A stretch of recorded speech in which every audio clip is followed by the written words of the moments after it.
Hi, I'm Dani from Loqbox and this is 2 Minute Money. Welcome. If you're new here and you want to learn how to master your money, be sure to subscribe. Why borrow money?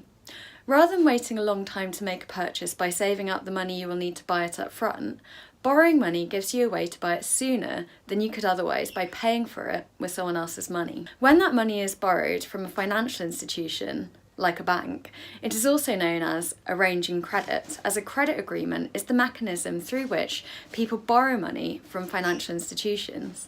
Of course, borrowing money comes with a cost. This is usually charged in interest rates, though there can also be arrangement fees and other further charges. What this means is that borrowing money is a more expensive way to pay for something in the long run than paying for it out of savings would be. If you're planning to apply for credit soon, make sure your credit score doesn't get in the way. Visit loqbox.com now to find out more about the easy way to give your credit score a boost. Thanks for watching, and I'll see you next time.